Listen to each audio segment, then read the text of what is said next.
not to be? That is the question. Whether 'tis nobler in the mind to suffer the slings and arrows of outrageous fortune, or to take arms against the sea of troubles, and by opposing end them. Soft you now, the fair Ophelia. Nymph in thy horizons, be all my sins remembered. Good my lord, how does your honor for this many a day? I humbly thank you, well, well, well. My lord, I have remembrances of yours that I have longed to redeliver. I pray you now, receive them. No, not I. I never gave you aught. My honored lord, you know right well you did, and with them words of so sweet breath composed as made the things more rich. Their perfume lost, take these again. For the noble mind, rich gifts wax when givers prove unkind. Ha ha! Are you honest? My lord? Are you fair? What means your lordship? That if you be honest and fair, your honesty should admit no discourse to your beauty. Could beauty, my lord, have better commerce than with honesty? Aye, truly, for the power of beauty will sooner transform honesty from what it is to a bawd than the force of honesty can translate beauty into his likeness. This was sometime a paradox, but now time gives its proof. I did love you once. Indeed, my lord, you made me believe so. You should not have believed me, for virtue cannot so inoculate our old stock, but we shall relish of it. I loved you not. I was the more deceived. Get thee to a nunnery. Why wouldst thou be a breeder of sinners? I am myself indifferent honest, but yet I could accuse me of such things that it were better my mother had not borne me. I am very proud, revengeful, ambitious, with more offences at my beck than I have thoughts to put them in, imagination to give them shape, or time to act them in. What should such fellows as I do crawling between earth and heaven? We are errant knaves all. Believe none of us. Go thy ways to a nunnery. Where's your father?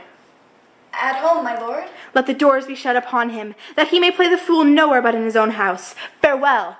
Oh, help him, you sweet heavens. If thou dost marry, I give thee this plague for thy dowry. Be thou as chaste as ice, as pure as snow.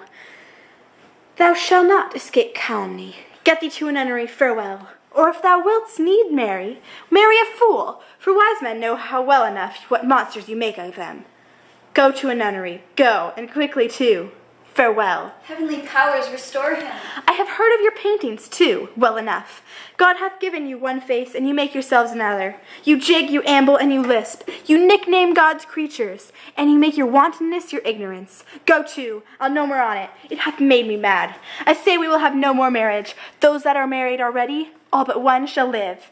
The rest shall keep as they are. To a nunnery, go. Oh, what a noble mind is here o'erthrown. The soldiers, scholars, eye, tongue, sword, the expectancy and rose of the fair state, the glass of fashion and the mold of form, the observed of all observers, quite down, and I, of most ladies, most deject and wretched, that sank to the honey of his music vows, now see that noble and most sovereign reason, like sweet bells jangled out of tune and harsh, that unmatched form and feature of glowing youth, blasted with ecstasy.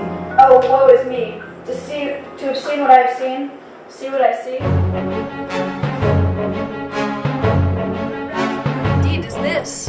A bloody deed, almost as bad, good mother, as kill a king and marry with his brother. As kill a king? Aye, lady, it was my word. Rebellious hell, if thou canst mutine in a matron's bone, to flaming youth let virtue be as wax and melt in her own fire. Proclaim no shame when the compulsive ardor gives the charge, since frost itself as actively doth burn, and reason panders well. O Hamlet, speak no more. Thou turn'st mine eyes into my very soul, and there I see such black and grained spots as will not leave their taint. The potent poison quite o'ercrows my spirit. I cannot live to hear the news from England. But I do prophesy the election by its unfortunate Ross. He has my dying voice. So tell him, with the occurrence more and less which have solicited, the rest is silent.